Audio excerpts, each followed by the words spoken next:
আসসালামু আলাইকুম। আজকে কথা বলবো টিয়ার গ্যাস অথবা টিয়ার সেল, যেটাকে আমরা কাঁদুনে গ্যাস নামে পরিচিত। এই গ্যাস নিয়ে কথা বলবো, যেটা কেমিক্যাল নাম হচ্ছে ক্লোরোপিগ্রিন, যেটা হচ্ছে প্রথম বিশ্বযুদ্ধের পর পর ব্যবহার শুরু হয়। বিশেষ করে আমাদের যারা হচ্ছে শান্তিরক্ষা বাহিনী আছেন অথবা হচ্ছে আইন রক্ষাকারী বাহিনী আছেন, তারা আমাদের সাধারণ জনগণের উপরে এই বিষয়টা অনেক সময় আমাদের উপরে অ্যাপ্লাই করে থাকেন। তো আমাদের আসলে জানা উচিত যে এটা যদি আমাদের শরীরের ভিতর আসে তাহলে আমরা কিভাবে নিজেকে সেভ করব, বা এটা আমাদের শরীরের ভিতরে যদি প্রবেশ করে কি কি উপসর্গ দেখা যায়, আজকে সেই বিষয়ে কথা বলবো। সবচেয়ে বেশি এখানে তিনটা বিষয়ের উপর উপসর্গগুলো আমাদের সবচেয়ে বেশি পরিলক্ষিত হয়। একটা হচ্ছে আই সিমটমস অথবা চোখের সমস্যা দেখা যায়। একটা হচ্ছে রেসপিরেটরি সিমটমস, যেটা আমাদের শ্বাসযন্ত্রের সমস্যা দেখা যায়। আর একটা হচ্ছে স্কিন সিস্টেম, আমাদের হচ্ছে ত্বকের ক্ষেত্রে এটা খুব বেশি খারাপ ইফেক্ট বয়ে নিয়ে আসে। তো দেখে নেওয়া যায় যে হচ্ছে আমাদের চোখের জন্য এটা কেন বেশি ক্ষতিকারক।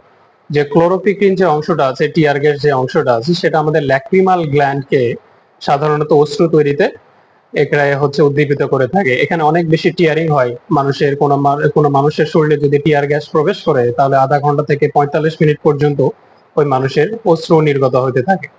এরপরে দেখা যায় যে ওই মানুষটার চোখে প্রচন্ড রকমের জ্বালা পোড়া দেখা যাইতে পারে।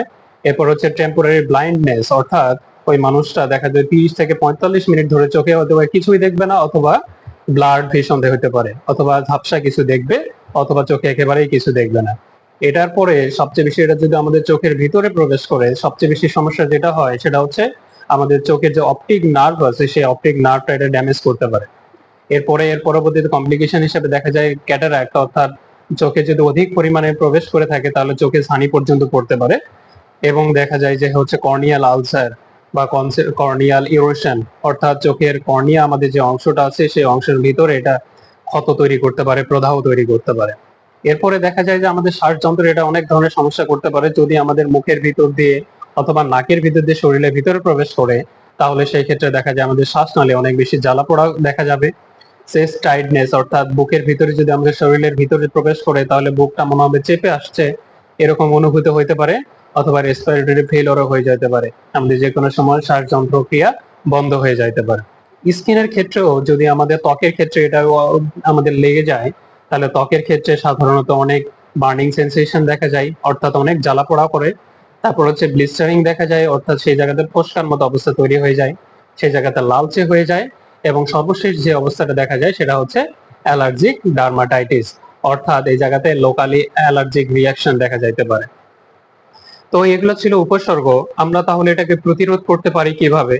সাধারণত প্রতিরোধের জন্য সবচেয়ে ভালো উপায় হচ্ছে গ্যাস মাস্ক ইউজ করা। গ্যাস মাস্ক হচ্ছে এরকম যে ওটা হচ্ছে সাধারণত আমাদের কপাল থেকে শুরু করে থুতনি পর্যন্ত পুরোটা কভার থাকবে, যেটা সাধারণত আমরা অন্যান্য দেশীয় সিনেমা যেগুলো আছে সেগুলোতে দেখে থাকি। বাংলাদেশে খুব একটা ইউজ হয় না বললেই চলে। তারপরে আমরা হচ্ছে গগলস করতে পারি, যদি ফেস মাস্ক না থাকে তাহলে গগলস করতে পারি। গগলস যেগুলো সাধারণত আমরা ল্যাবে ইউজ করি অথবা সাঁতারের জন্য ইউজ করি, সেই গগলস গুলো আমরা পরলে অনেকটা প্রোটেকশন পাওয়া যায়। অ্যাটলিস্ট এগুলো যদি নাও থাকে, অ্যাটলিস্ট সানগ্লাস পরা উচিত। এরপরে দ্বিতীয় নম্বর হচ্ছে ফেস মাস্ক পরা।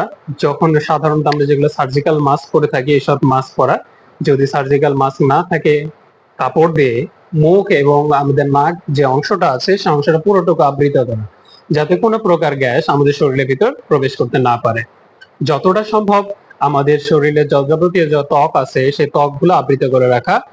দরকার হলে একটু লং স্লিভ, অর্থাৎ হচ্ছে ফুল হাতা শার্ট পরা। তারপর হচ্ছে পুরো শরীরের যতগুলো অংশ ঢাকানো সম্ভব হয় সবগুলো অংশ ঢেকে থাকা। এরপর হচ্ছে কোনো প্রকার কন্টাক্ট লেন্স ব্যবহার করা না করা।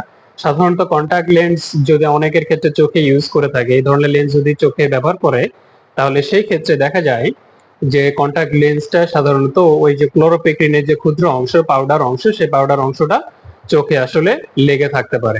এরপর হচ্ছে অনেকে তৈলাক্ত ক্রিম ইউজ করে থাকেন, লোশন ইউজ করে থাকেন, অথবা মেকআপ ইউজ করে থাকেন, এগুলো ব্যবহার করে থেকে পরিহার করা।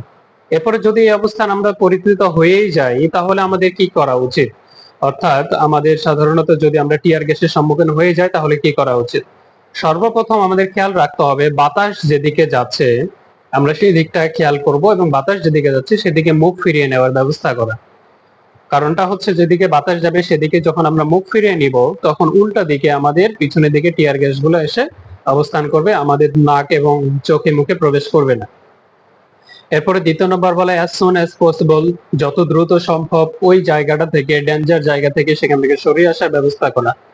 এরপরে 3 নম্বর বলা হচ্ছে টিয়ার গ্যাস সাধারণত একটু ওজনে ভারী হয়ে থাকে, যার কারণে টিয়ার গ্যাস থেকে আমরা যদি দ্রুত পালাতে চাই আমরা একটু উঁচু জায়গায় খোঁজার চেষ্টা করব। সাধারণত উঁচু জায়গাতে ভারী গ্যাস হওয়ার ফলে, টিয়ার গ্যাসটা একটু ভারী হওয়ার ফলে উঁচু জায়গাটাতে খুব সহজে যাইতে পারে না।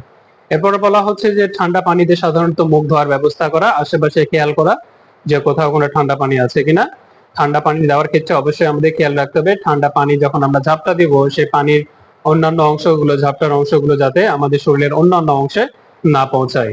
যদি অন্যান্য অংশে পৌঁছায় যায় তাহলে সেই ক্ষেত্রে ওই অংশগুলোতেও সাধারণত জ্বালা পোড়ার মতো অবস্থা দেখা যাবে। সুতরাং আমরা যখন ঝাপটা দিব তখন আমরা মাথাটা একটু নিচু করব এবং চোখে পানি দিয়ে এভাবে ঝাপটা দেব। আচ্ছা, আর একটা জিনিস খেয়াল রাখা উচিত যে আমরা সাধারণত কখনোই যাতে গরম পানি দিয়ে এই জিনিসটা না ধুয়ে ফেলি। যদি আমরা গরম পানি দিয়ে ধুয়ে ফেলি তাহলে জ্বালা পোড়ার মাত্রাটা আরো বেশি বেড়ে যাবে।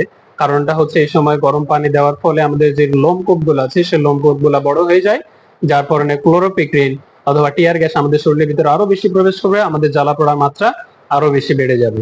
এবং সর্বশেষ আরেকটা জিনিস মাথায় রাখা উচিত, ঠান্ডা পানি হোক অথবা গরম পানি হোক কোনো পানি দিয়ে সাধারণত গোসল সাথে সাথে করা উচিত নয়।